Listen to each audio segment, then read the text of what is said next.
O que é o Dare to Be? Para que ele serve? De onde que ele vem? Hoje, no GTR.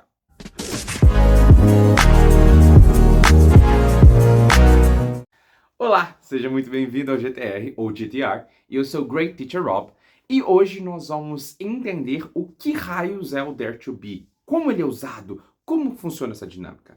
Mas antes eu devo dizer, para tudo. Você já se inscreveu no canal? Já deu o seu like?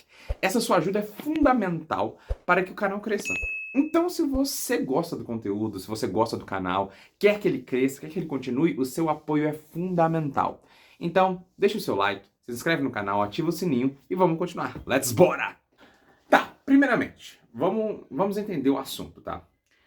Para entender o conceito do verbo to be, nós temos que ir lá no português. Se eu quero falar que existe algo, vamos colocar um carro, tá? Eu quero falar que existe um carro na rua. No português, a primeira coisa que nós vamos fazer é falar tem um carro na rua. Tem um carro na rua. E eu não posso falar que está totalmente errado.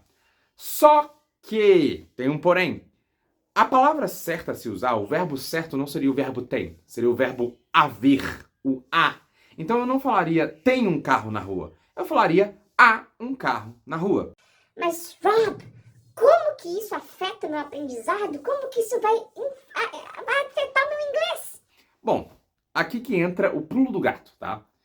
Como todo o aprendizado que nós temos quando estamos aprendendo inglês ou aprendendo qualquer idioma, nós vamos automaticamente traduzir.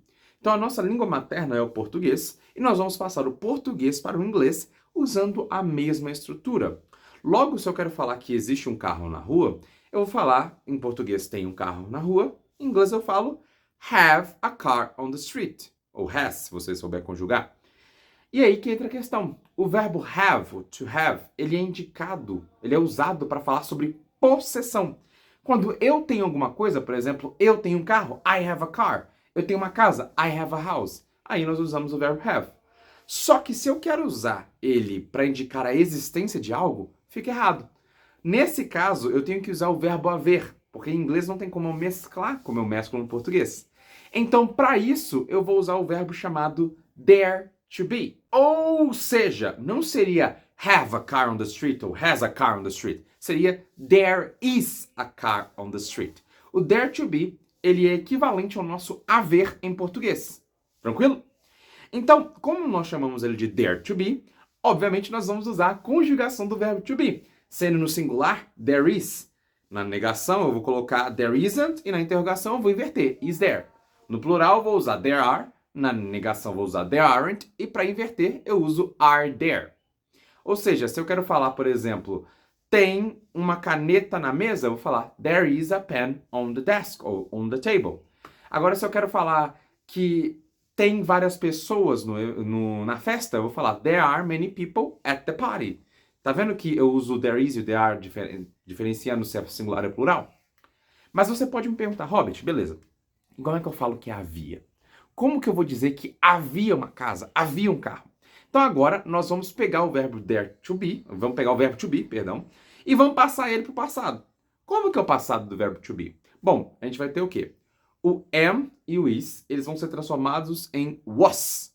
O are vai ser transformado em were.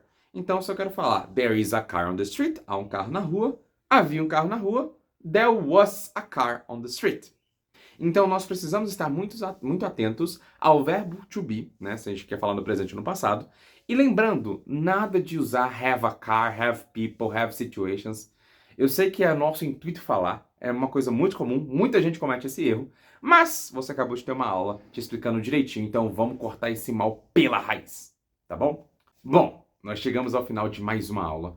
E eu espero que você tenha conseguido entender o tópico, entender como que se usa o dare to be e evitar esse erro pro resto da sua vida, tá bom? Então agora é hora de praticar. Bora exercitar, bora tentar exercitar isso dentro da sua casa, falar o que você consegue ver, o que há no seu trabalho. Exercitar isso, porque o exercício é muito essencial para que você continue a evoluir, tá bom?